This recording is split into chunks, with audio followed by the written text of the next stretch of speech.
Welcome, everyone, to Time to Thrive. I'm your host, Bethany Meadows, and today's guest has been a business leader in multiple successful companies. Brazilian-born Alex Oliveira has helped companies advance their brands by executing interactive marketing, and we'll get into what that means. From small businesses to Fortune 500 brands like Ford and Allstate, Alex enjoys a diverse portfolio of clients. His major passions includes adventuring with his wife and 4 kids. You notice that's first on the list, investing in startups, and giving back to the community. He recently published his first book on business, lead gen, and digital marketing titled, If You Build It, Will They Come?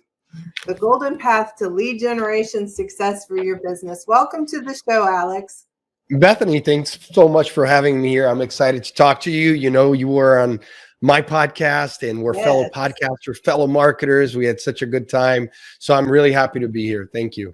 It's always great when you have somebody on the show who understands your jam, really passionate about the things that you're passionate about. And we have not just on the business side, but on a personal side as well, like with large families, lots of kids, homeschooling, all the things. So exactly. Yeah. We're living similar journeys here. That's right. Well, tell us about your entrepreneurial journey. Like how did you get to where you are right now in terms of being an entrepreneur, and what led you to that? Did you always feel like you were going to be an entrepreneur, or was there a moment in time that kind of made the shift for you? No, yeah, absolutely. From as young as I can remember, I wanted to be an entrepreneur because I saw my family in Brazil. Mostly they had their own businesses. But what I thought was interesting was that even when they had great product services, things that were in demand, every time that the economy would take a dump, their businesses would sort of go down. And I always thought, wow, that's interesting, because clearly there are other businesses that were surviving or doing well, still thriving when the economy slowed down. And so what did I think, what was the problem going on there? I mean, to me, it was just maybe they don't have the right resources. Maybe it's financing. Maybe it's always thought, what was the problem? But when we came to America, my first job was when I was 11 years old as a busboy. So a busboy at an Italian restaurant. I'm wearing a bow tie. I'm serving tables on the weekends, getting $3 an hour. It was great. It was great to start there and work hard and understand the value of money, because even early on, my parents said, look, we're working multiple jobs. We're immigrants. Things are tough. And I said, okay, I got to go earn my own money. So I did paper routes. I did, telemarketing, all the different things. But really, within a few years that my parents were here, they started their own business, a clothing company. And they started selling clothing at arts and craft shows, at flea markets. Before you knew it, it became a multi-million-dollar wholesale business. And that's really where my sort of entrepreneurial bug, Bethany, really took off, because then I was able to be in the business and watch everything. And that's it. And that's really where I cut my teeth on entrepreneurship. That's awesome. Well, I know some of the topics we're going to talk about today that you're an expert in, I'm excited about. But before we get into the marketing aspects, what should a business owner be looking at first, making sure that they're equipped to fulfill brand promise? When we have a new client come into our agency, our marketing agency, that's the first, we kind of look at where some gaps might exist, because we don't want to put all this money into driving traffic into a situation that can't be sustained. So what are some of those things do you think that a business owner should really be looking at even before they start this thinking about marketing? Yeah, absolutely. You just reverse engineer that funnel. Everybody knows everything that happens online today as funnels. Just reverse it, right? And start with the bottom at the top. So the customer journey, working backwards from the customer experience to sales, the payment, the contract, or if things are happening virtually, you have to look at that whole journey and try to see where there's friction I call it the leaky bucket, right? Like, so I start to try to look at the different holes. And I've never come across a company or brand, even the big brands, where I couldn't find leaks. I mean, even in our own company, I find leaks all the time, just because things are always changing. Systems get updated, forms get broken, uh, images are not rendering, content is not showing up the way it's supposed to. Again, just because it's virtual, Bethany, it doesn't mean that you just build it, you set it and forget it. Because, if you think of traditional businesses, brick and mortar, you're constantly updating the window. You're That's constantly right. making sure the lights are working, everything is working.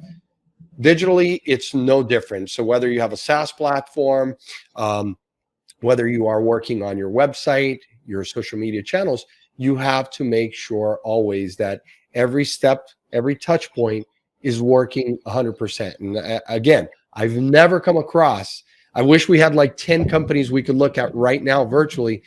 And I bet that we could find different places where they can improve or just flat out fix it, because they're saying, well, I'm not generating leads because I'm not spending enough on marketing. And it's like, no, you're not generating enough leads because your website is not working the way it's supposed to. So Right. back to your key point, before you spend $1 on marketing, go look at the actual customer journey, make sure that everything is working. The things that you control, your website, your communication, those are all things you control. Once you make sure that they are working, then you could say, okay, now I want to build a marketing strategy and hire in-house or an agency. But don't spend $1 until you know that that's working. Just secret shop yourself, give yourself an audit quarterly at bare minimum, and that would be a good place to start.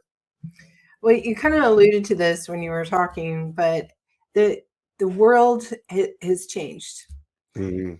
and continues to change, and it probably will never be what it was 30 years ago. 30 years Yeah. ago, we bought TV ads, maybe something in the newspaper. Um, in today, everything's gone digital, everything's moving fast, the world is moving fast, things are changing constantly. Even if you're doing things like social media, the platforms keep changing the game. So you constantly have to be up on things. So where you're at right now, where do you think business owners should really be putting their focus when it comes to marketing? Just content. Content is a thing that they're going to own forever. If you could create authentic, useful content that is both educational but also entertaining, you and I are doing that, and we're in the business. So you think like, well, guys, you guys know how to generate leads. Why do you need to go create all this content? Yes, so we can generate more leads, entertain, educate our audience, make sure that they're coming back, they're telling other people about it. That's really the only way you can do it. Obviously, the latter is just spending money on paid ads, which you could do all day and drive lots of traffic. But even with paid traffic, at some point, you're going to need the content so that your leads can engage with you and keep coming back. So again, work on your content. You don't have to master every channel. You don't have to say, gosh, I got to have 30,000 subscribers to my newsletter, and it's got to be a daily newsletter. I've got to have a live show on Facebook and be on LinkedIn, creating YouTube videos. Impossible. Even the biggest brands are not on every channel all the time for everyone. Just hone in on your audience. Where are they hanging out at? And then just create content. And it might be that you have to create content on a weekly basis, but that is just an area that you cannot overlook. And it doesn't always have to be entertaining. I'll give you an example. We worked with a company out of Japan that they make medical equipment, global company. Listen, it took a year of creating enough copy, like actual copy and illustrations for their products. It took 1 year just to create enough to cover all their products and services, because they're both a product and a service type of company. So in that case, it was easy to convince them that, look, your clientele around the globe when they're buying your equipment, you're talking equipment that costs hundreds and thousands of dollars. They want to be educated on how it works and how you'll service these devices, right? So simply having a brochure or a blog post is not enough. You want to write enough about the product that you are selling, the service that you're offering. And I, for one, will never run out of things to say about the products and services I offer. So, well, you know, in this online world and things moving so quickly, attention spans have gotten about, you know, yeah. what 3 nanoseconds is basically your attention span that you have to kind of grab attention. And so building that relationship with our potential customers, you know, content is the way that we can do that, right? And that kind of goes into, you know, that customer journey. And talk a little bit about the online lead generation, and that process of connecting to our ideal customer and nurturing the know, like, and trust factor that we need to have in order for them to make a purchase with us. Sure. Yeah. I mean, look, you just have to analyze, just do a quick analysis of every touch point. So you'll say, look, I've got clients that call me. That's a lead or customer, 2 categories. Always break it up in 2 categories, the customers and the leads. The leads are your prospects. So you say, I've got customers and leads. These are the different paths that they'll take, different journeys. Maybe it's my most senior salespeople or customer service people who handle customers, and my junior people handle the new leads that come through. Fantastic. Once the lead comes through the phone call, this is what happens, versus leads that come in through a web inquiry, versus leads that come in through a direct message, versus leads that come in through a trade show or a face-to-face at the local chamber. These are all different channels where leads come in. You have to figure out what you're going to do to onboard those people. Where are they going to go? And of course, email marketing is a big piece of it. As leads come through, you want to be able to build a workflow of the type of emails that they're going to get. And automating that process is really easy, whether you're using Zoho, Constant Contact, MailChimp, super, super easy to do. Obviously, marketing agencies like yours, Bethany, do these things for customers. So make sure that you have either in-house person or an agency that's competent, that can write the copy and the sequences to nurture those leads, but then get in front of those customers, talk to them. If people are giving you their first name, last name, email, phone number, and telling you, I'm interested in this, I downloaded this ebook, or this, I watched this video, or downloaded this other, piece of content, could be a guide or a case study. Obviously, they're absorbing your content, giving you their information. You have to follow up with it. And I will tell you this, I see this so often with law firms, with medical offices, where they say they nurture their clients, but when you go do an audit, and we use call tracking software like CallRail is one of them, and we listen, do the quality assurance, and follow the path, and then give it back to them, that analysis, and say, like, look, you think you're doing a great job, but the reason you're not getting great reviews, and in some cases not getting return clients at all, is because your process is broken. Perhaps there's one employee that does a great job all throughout the journey, but then there's another 3 or 4 who are not so great every time, all the time. So I just press upon business owners, managers, marketers to look at that process. And it's easy to do. Secret shop yourself, and you're very quickly going to find out where the problems are. And then you don't have to be a marketing expert to correct these problems. It's just good business. I'm willing to bet, because you work with clients. I work with clients on the brand and marketing side. I don't run into too many that are actually have brand training as part of their onboarding or ongoing brand training for their employees. And employees are customer facing representation of our brand. But then we don't train them on what the brand is, how to communicate it, all of that. Do you find that, is that part of what you help companies with? It is, but they don't always want that, Bethany, right? I'll just be honest with you. Some companies come to us and they're saying, look, don't worry about our marketing at top of the funnel, the brand, the story, all that stuff, Alex. You just drive traffic and generate leads for us. We're saying, well, but you have to connect all the pieces. And then beyond the lead, I have to work with your customer sales team to make sure that you know customer care and you have a customer experience. And again, I have leads that come through and say, well, that's not what we're interested in doing. I appreciate that you're offering the full package. We just want leads, Alex. That's it. Just leads. Don't worry about what we're doing back here, or don't worry about what we're doing here in the front end. Just give us leads. And it's like, but you don't listen. I'll give you an example. We went into a big law firm and we asked them the questions about who their clients were, because the law firm was in multiple areas of legal practice, right? So we said, well, so it's very different, a customer that comes in for corporate law or social security disability versus personal injury. I mean, these are all very different customer journeys. And whether it's the paralegal or the attorney, the onboarding process looks very different, or they call it the intake process.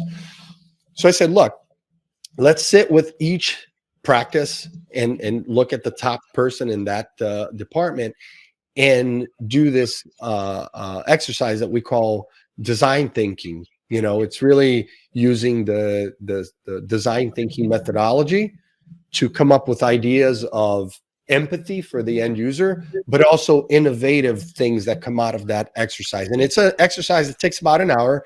Anyone can do it. I have a bunch of different templates that you can use. But what it does is it looks at the personas.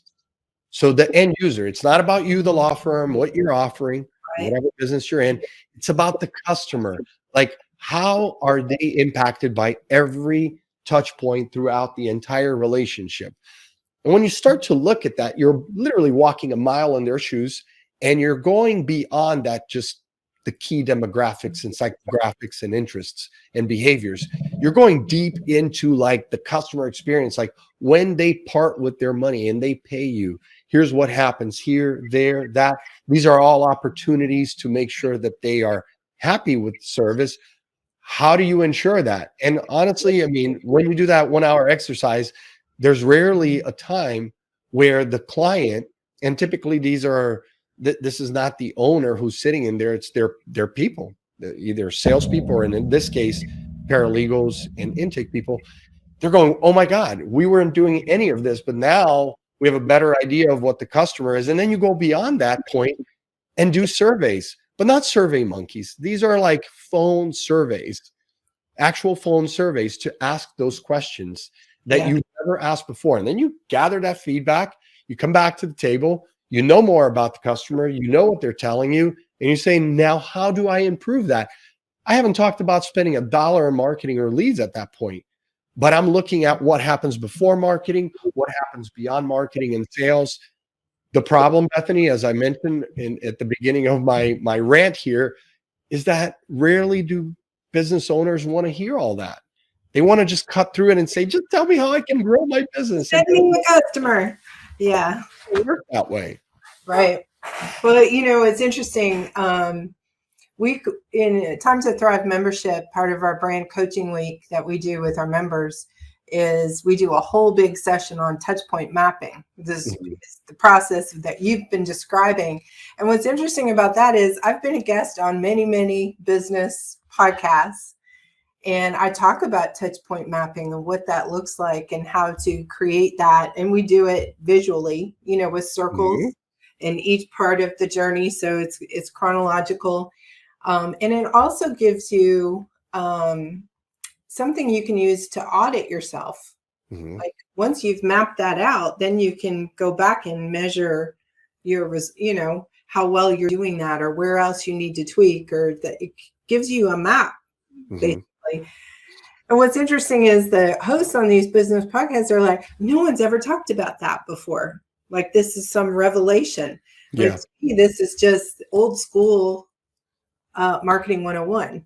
Well, it is, and you know why I think we don't talk about it these days. Most even marketers is because whether it's Facebook, Google, LinkedIn, any of the top tech companies that make up this ecosystem we call the internet, they're not talking about it, Bethany. You know that. You know that Facebook, not Facebook, Google Marketing Live that happened last week, their big conference about all their marketing products. So we're talking about the biggest digital ad company in the world. Yeah. No one even comes close. Not even Facebook comes close to what Google's doing, what products they have. So none of what you just talked about is talked about there, because their main focus is always to say to the advertisers, to the publishers, listen, spend more.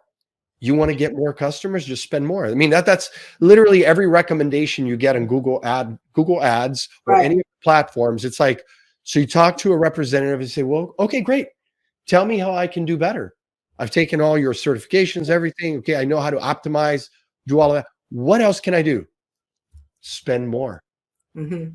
Well, because the more you spend on a particular keyword, the more people are spending on a particular keyword, the more they charge, right? It's auction based. It's auction based, Yeah. and they're pitting everybody against everybody. And they're saying, I don't really care who's on page 1, position 0.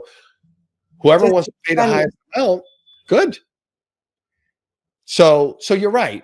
The conversation about personas and touch points and mapping the journey, a lot of marketing agencies and a lot of the platforms, they're not going to talk about it, right, Bethany? Well, I call it, I kind of akin it to wow, surprise, and delight your customers at every point, at every touch point. If you can do that, you are 3,000 miles ahead of your nearest competitor, because they're not doing that. That's right. And you'll keep your customers longer. And the best kind of advertising is free, word of mouth. And word of mouth happens through creating those wow, surprise, delight moments with our customers, right? Yeah. Now, all that's being said, let's say we've got our touch point map dialed in, and we've got our processes and operations working, and we've closed the gaps and filled in the broken pieces of all the things. What are some of what are your top lead generation tips? If we're now we've got all this done, now we're going to go get us some leads and start putting them through our funnel. What are your top tips for that? Yeah, my top tip is, aside from paid, let's just leave paid ads to the side. It's going to be email. Email still works very much. I mean, I just did an episode on the podcast talking about all the marketplaces that exist across every industry: automotive, insurance, legal. There's all these marketplaces that sit in the middle, like a Travelocity or any of those travel websites. Those are marketplaces. There's buyers, there's sellers. They exist in every single vertical, even down to the most niche product out there, the product or service. The reason they work is because you're matching buyers to sellers. And if you go look at their big secret, it's how they nurture those leads through email marketing. The email marketing piece in the affiliate world, in the world of leads, the email piece is key, crucial. You are hard pressed. It's going to be really hard for you to find a big publisher out there, or even companies that you know of online, like Amazon or Chewy or Nike, who don't have a very robust email marketing department of people who are working on copy, on the creative piece, on the email, the segmenting of the audiences, the messaging, the cadences of all the workflows. It can be very complicated. And the problem is that for many solopreneurs, small business owners who are wearing all hats, they're going, well, look, I just don't have time to do this. And I'm saying that's okay. If you don't want to do the monthly newsletter thing, the update, at least create a sequence for when leads come through your pipeline on what you're going to do to nurture it. In many industries, the time between the sales cycle, the time between when someone is coming to you and saying, I'm interested in not buying from you, but just talking to you, I'd like a free consultation. The time between then to the time that you close them could be months. could be a year. You know, if you think about it in the auto industry, new car buyers, from the day they start to look for a new car, more than 50% of them don't buy a car for 90 days. Just imagine if dealerships weren't doing the email piece after week 1, week 2. It's gone. So if you ask me, like, great, you're doing the social media thing, you're creating content, people are finding you organic. Okay, where's the opportunity for me to give you my email and then for you to nurture me with more content? Now, it should be said that it's not easy to create really good content on email. You have to figure out what format you want to do. Are you giving a fire hose of information, or are you giving like 3, 4 different pieces?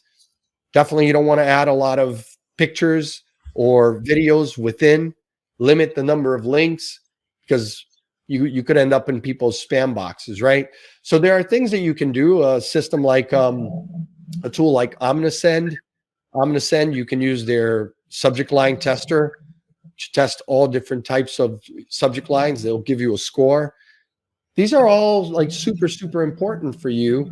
And as far as like cost per acquisition, every affiliate marketing network that I work with till this day will tell you that the lowest cost per acquisition is email. But I understand people are going to say, "But Alex, my list is small. I have 100 people. How do I get more people on my list?" Okay, I'm sorry. You're going to have to do some paid ads on social, on search. You're going to have to partner with people, backlink to their website. You're still going to have to do all the other channels, the things that your company does, Bethany. They're still going to need to do that. But once they come through there, the way that you nurture those leads and turn those into dollars is by doing the email piece, you know? Mm-hmm. And it's all part of that relationship, right? So we want to add value and not just be in sales mode all the time. Oh, totally. I mean, I've been doing a series, what you said about my book. My book came out in January. Here we are, 6 months into it. I have a whole sequence of emails where it's coming out every week. I haven't asked once for anybody to buy my book. I'm just telling them the stories that they'll find throughout my book and how I got to write the book, why I wrote it, who it's for, blah, blah, blah, blah, blah. But I've even gone as far as saying I'm not going to put the Amazon link and say buy now. I'm just delighting them. If you like the content, clearly for the 40% open rate, which is what's happening on that list. And then I'm getting a pretty good click-through rate, but I'm not adding that many links. Actually, the stuff that I'm adding in my email has nothing to do with the book. I mentioned to you Google Marketing Live. That was one of the links that I added in this week's blast, which was, I have a section in the email blast that says, in case you missed it, right? And I typically give 3 very timely tips about lead generation.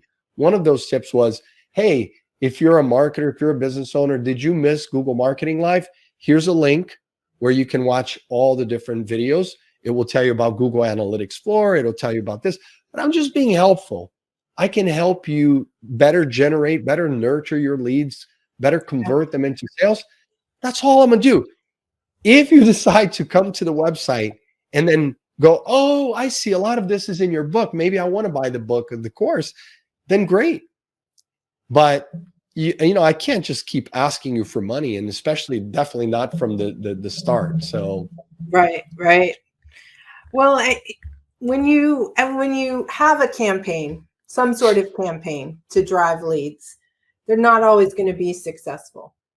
What can we learn from the campaigns that crash and burn?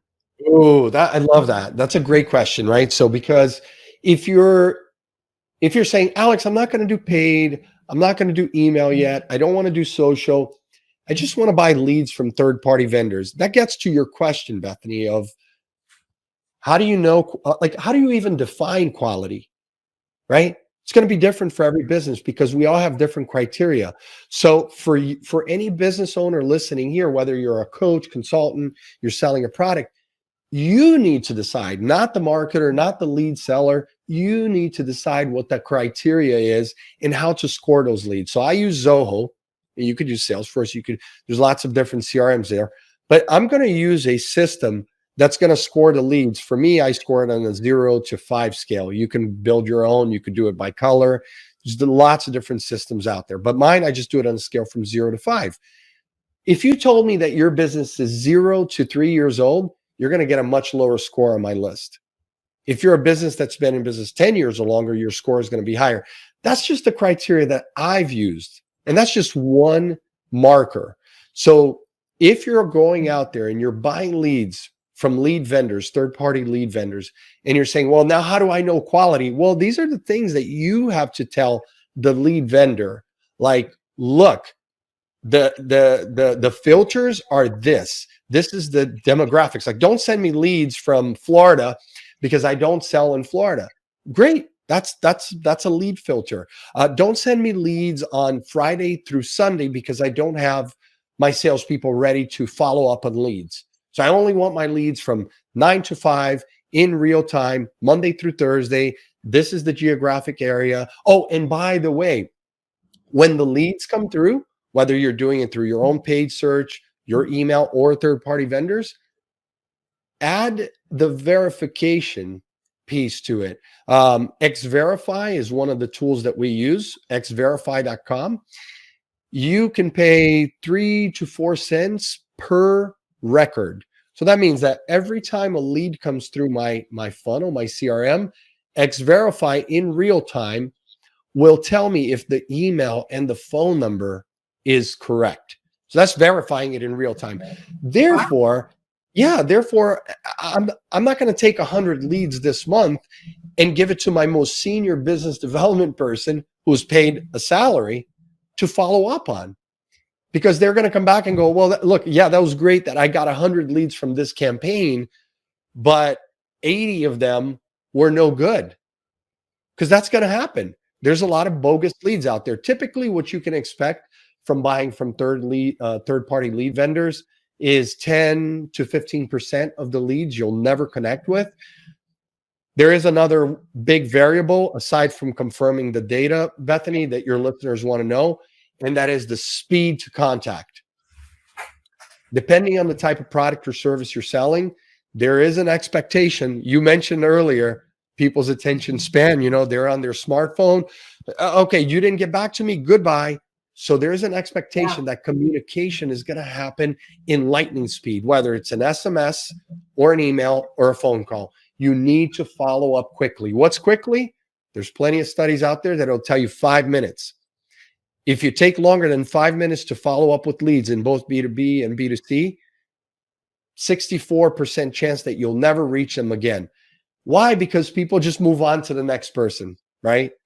That just means you're not prepared or equipped to service me.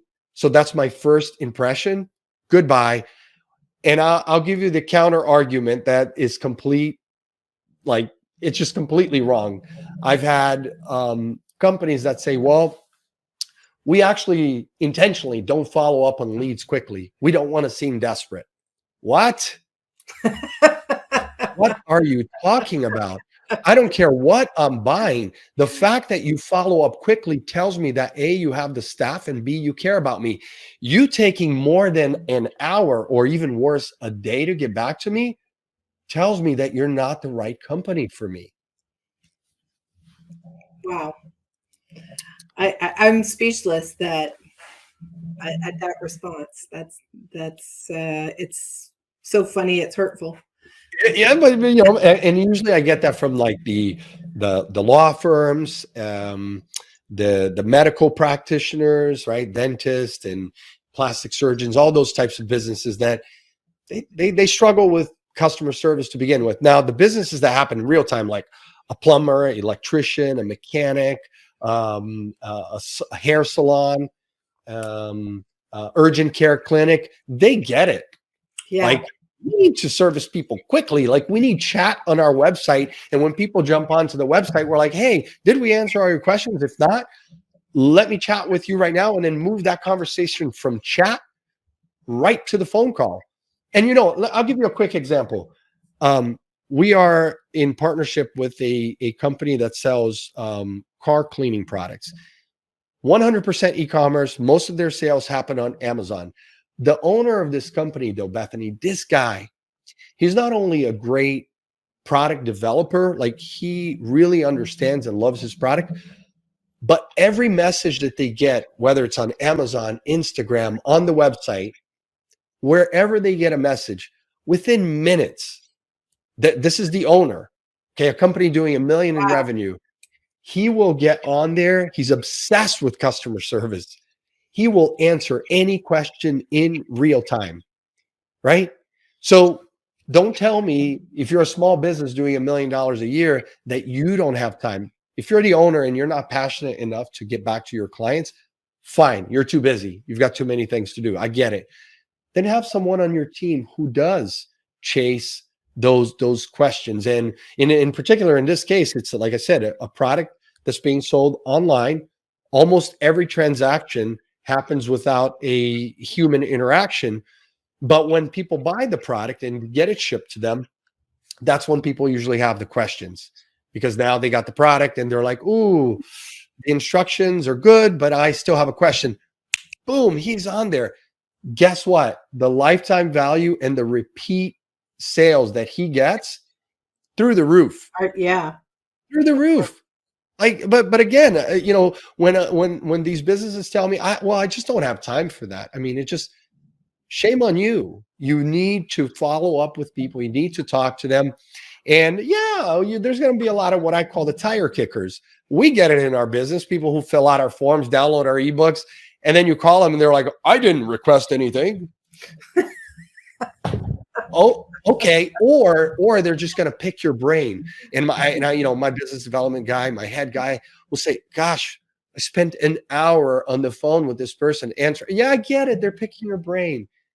And maybe they'll call back, maybe they won't, but that's okay. I'm not going to stop doing customer service because 5%, 5% of the leads are tire kickers. That's fine. It is what it is. One of the things I love about you, Alex, is that your giving back is very important to you.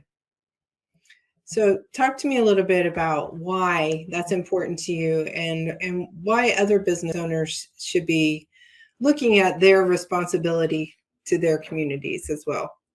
Yeah, no, for sure. I mean, I think for me, it was just a realization coming to this country as an immigrant. Man, greatest country in the world, no doubt. And we definitely had, we were never on welfare or anything like that. So I'm not talking about government help, but just people help, neighborly help, people who gave us a chance, the opportunity, and open doors for us. I could think about all my mom and dad's, their first clients in the business. Oh man, those people live in my heart because they helped her build her business, and if not for them believing in her and her products and my dad, they would have never built the business. And I feel the same. All the businesses that I've had along the way, the ones that succeeded as well as the ones that failed, I had customers, I had employees, I had vendors.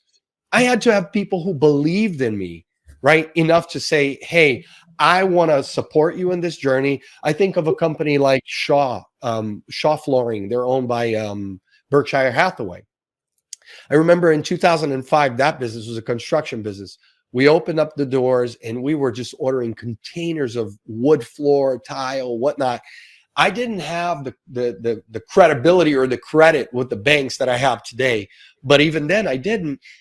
Well, the bank wasn't going to loan me $250,000 to order inventory. But the company Shaw looked at us and said, hey, you know what? You guys are a family business. We're going to extend that credit line. We were able to get containers and containers of flooring and cabinet products to be able to build our business. Why? Because I didn't have the credit profile that I have today, but it was because there was enough people that believed in me to say, you know what, we're going to give you a chance. So I always feel, whether it was my journey as an immigrant, my journey as an entrepreneur, I've had enough mentors, enough customers, employees. How about all the employees that have come through my different companies and have helped me? I mean, gosh, there have been so many of them that put me on the map, got me those big customers. developed or solved problems that I didn't solve. So I feel like the way to, when you get to a certain level, when you've built enough wealth and you're still growing, I'm always growing still. So it's not like I'm independently wealthy, but I've built a business that runs on its own, and I can do these other things like the courses I give away. The books, if you want a free book, I'll give you a free book. If you say you don't have the $15 to buy the book, we'll do that. I do a lot of speaking pro bono. I work with a lot of nonprofits. And again, all of that is just an effort to give to other people who are sort of on the same journey that I'm on. They're just way further back. And I again mentor a lot of startup entrepreneurs who are like scratching their heads and going, "Oh my God, how do I avoid all the pitfalls?" I'm like, "Great, I'll give you an hour of my time. Why not? I'm not too important to do that." So I feel like there is a lot of people out there definitely giving back. So I'm not unique in that way, and I think I see more of that in this country than I see anywhere else in the world. We're capitalists. Definitely everybody wants to make a buck, but I'm just optimistic and I'm very hopeful, because a lot of people around me, what I see is that them saying, yeah, I can make money, but still give back and help people. So it's all around good stuff. That's awesome. That's a great lead into my final question for you. Share with our audience, if you will, just as our kind of a parting thought, what have you learned from growing 3 different businesses from ground zero to million-plus revenue businesses? You've had consistent success. So what are some things that you can share in our audience that you have learned in that process? Yeah. So for me, I mean, it goes without say, everybody's going to say hard work. But for me, it didn't start that way, the first or second business, but now I'd say the last really 10 years, I've been really focused on staying focused. I've always struggled with that. I still struggle with that. Oh, something else came up. Oh, I'm so shiny object, all the things. yeah. And so I am really envious of people who can just focus on one thing and do nothing else. I'm like, that's great. That doesn't work for me. So it is a struggle, but I feel like it's a key piece to the success, aside from all the other stuff, because whenever I haven't focused, like really laser focused and been like obsessed about that thing, whether it takes 6 months or a year or 3 years, and looking at the long game, not trying to just like, let me just throw stuff at the wall and hope it sticks. No, you need to focus on it and be committed long term. You know, it's kind of feels like exercise or like any of the hard stuff in life that we all say, I'm going to do it. And then we kind of like say, forget it. But you're describing every entrepreneur brain that ever was right there. That's what we do, is we see opportunity everywhere.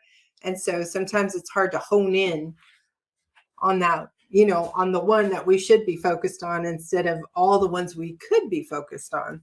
And I will say one last thing about that, Bethany, which is in order for me to stay more focused, and this is something that I would say probably I've perfected it in the last maybe 5-6 years, because there were a couple of key things that happened in 2016 that kind of led me to discover this. And it was actually one of my mentors, Jerry, was the power of no. I've always been a yes guy, right? Like, I don't care. It could be the smallest, the biggest client, whoever, they need my time. I'm like, yes. I'm a people person. So I'm like, yes, sure. We'll talk. You want to go for a coffee, lunch, whatever. And I always had people around me that were like, gosh, you're so generous with your time, but man, you just pack your calendar. I think it's 2 things. Just like you have 7 kids. I have 4. The push and pull from family and from the desire to have more freedom and time to enjoy life. Those 2 things definitely made me say no more often than not in the last 6 years. But it was really watching this serial entrepreneur who was really seasoned, successful in dozens of businesses, just say, like, you need to say no more, and you need to protect your time, and you need to be able to delegate those things to the other people in your organization. You don't have to get involved with every little thing, Alex. Just say no. So I started saying no. No to this, no to that. And it really, during those key phases when the companies needed me to focus and develop that product fully, whether it took a year or two, being able to say no was like for example, speaking. I love speaking at conferences. I mean, how do you say no when a conference promoter calls you and says, "Hey, we want to invite you. Not only that, but we're going to pay you to speak, and we're going to pay for your airfare and hotel." I don't want to say no. I want to say yes, but you just have to say no, because if it doesn't fit into the puzzle of that like phase where you're in, you have to say no. So I would say that that's been really helpful to stay focused on things. That's huge. What you just said right there, that's a huge, if as an entrepreneur and with Inside Time to Thrive membership, we're really big on planning, because what I say about planning is that that's the guardrails that keeps you from chasing the shiny objects and the swirls and all the opportunities. If it doesn't fit in your plan, you say no. I'm saying yes to my plan and no to everything else. And that's how we can move forward instead of just spinning in all the things. And sometimes it's okay to say yes spontaneously, just for the sake of being out. I mean, even in personal life, yesterday I was telling you, we went with the kids to the beach just for a walk, and on the way back, like, we knew, like, okay, we've got dinner, got to make dinner tonight, and I thought we'd go past this ice cream shop, and usually it's a planned event to go after dinner on the weekends, whatever. The family, the more you have to plan those things.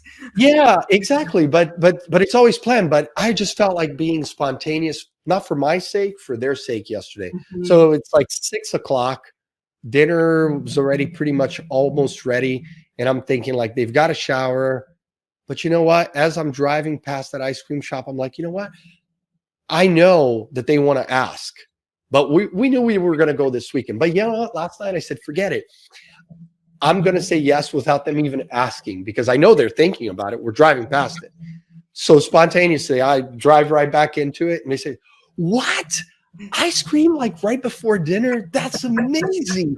And I'm like, yeah, but not because I'm trying to be a superstar. Actually, I'm a little bit more disciplined. So I always find myself having to be a little bit more lenient and fun, for their sake, not for my sake. And you know what that's all about, yeah, Bethany. I do. And that translates to business too. That, yes, sometimes I do just have to spontaneously say yes. Otherwise, it gets a little boring just to be such a planner and say no to this, no to that. Sometimes you got to just break out of the routine and just be adventurous. So I love it. That's a good place for us to end. Alex, thank you so much for coming. Where can people find you, connect with you, learn about you? Yeah, just go to dadpreneur.co. If you go to dadpreneur.co, you can connect with us in many different ways. There's lots of free tools that we offer, the blog posts, the courses, the podcast, all the stuff that we're creating there. So awesome. Thank you so much. Thank you.